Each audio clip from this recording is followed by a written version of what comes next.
Welcome back, everybody. It's Cape Rugby TV. We carry on talking about what's happening in the world of Western Province Club Rugby. Well, as you know, over the last few weeks, we've been focusing a lot on women's rugby. And in fact, Western Province Rugby this week is starting their very first high-performance coaching course, which is, of course, exclusively for women. And we've got a lot of women coming through the ranks in terms of coaching. They've been playing for Western Province. And joining me on the line, one of our champions, stars, coaching and playing is, of course, Charmaine Kaysar. And Charmaine is a player coach at the Tira at Tygerberg. Charmaine, nice to have you on the show. How are things there with you? Thank you, JP. I'm fine yourself. No, I'm pretty good. Over the last few months, we keep telling everybody we just put one foot in front of the other every time. Charmaine, but let's start with you. You play a coach at Tygerberg or the Tira Women's Rugby. You've been involved there for a while now. But where did you start off with club rugby? I started club rugby in Eastern Cape Gardens Rugby Club, and I moved 2011 to Western Cape. I started playing for UWC from 2011 to 2017, and I started playing for the Tira. How did you? What made you decide to start with rugby? Why was that? Was that something in your blood? Yes, it's a family thing. My father was playing rugby, and my cousin John Kaysar. So the rugby is in the family. Are you talking about the Dion Kaysar who played centre? Yes, he's my cousin. Wow. Okay, so you've definitely got some skills connections there. What position were you playing, Charmaine? I was playing wing centre before, but now I'm playing 8-man. And did Dion manage to give you some skills or to pass on some skills? Not exactly. He's my father and his father. Fantastic. Yeah. And then you came down to Cape Town and you started at UW, and now you're at Tygerberg. Tell us a little bit about your playing career at Tygerberg so far. I started playing in 2007 at Tygerberg.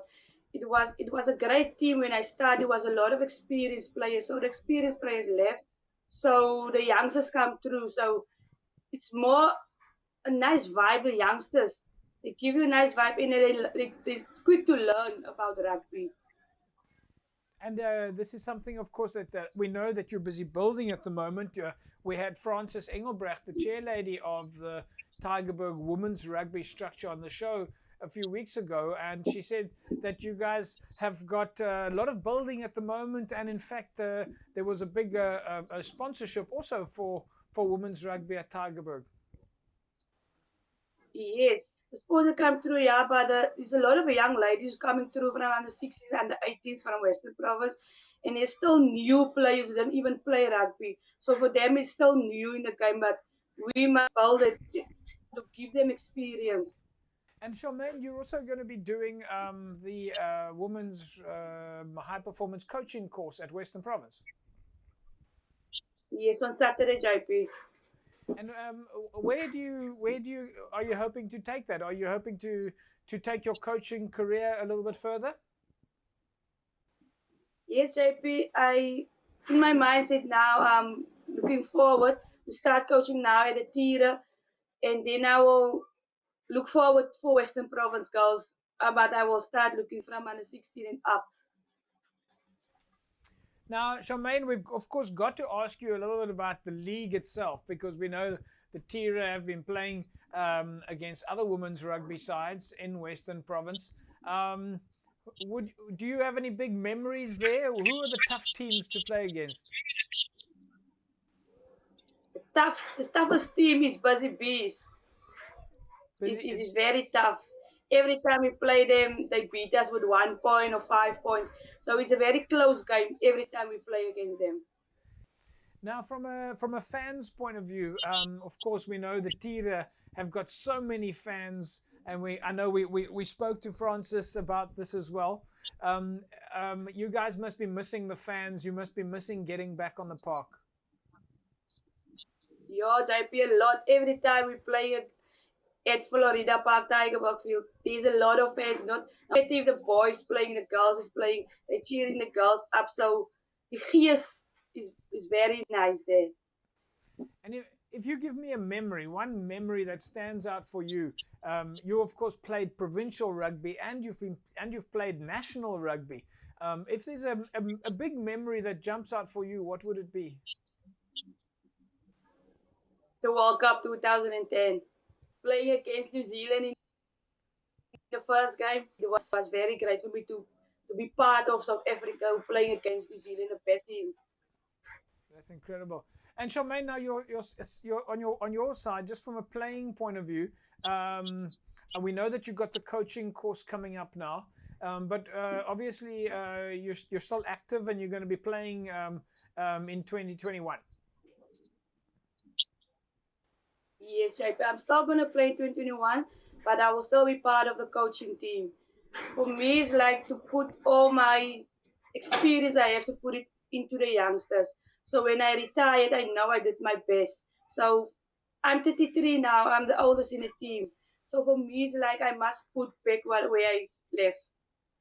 Have you got any words of advice for the women and girls that are watching the show right now, that are looking at you and saying, well, they want to be like you? Just be yourself and practice, and everything will go your way if you do your part in women's rugby.